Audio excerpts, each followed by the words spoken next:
সরস্বতী বিদ্যা দেবী, আমরা তো ভাই বোনে সারা বছর পড়ছে কত, আছে কি ছাই মনে? বই দেখো তো চতুর্দিকে, ওরে বাপরে বাপ! এসব ছাড়াও সেলফি আছে, অনেক পড়ার চাপ। পাহাড় প্রমাণ আমরা পড়ি, নদী প্রমাণ লিখি।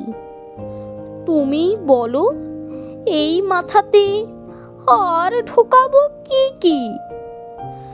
বিদ্যা দেবী, তুমি নিজে বলবে বাবা মাকে, একটু যেন খেলতে দেন লেখাপড়ার ফাঁকে।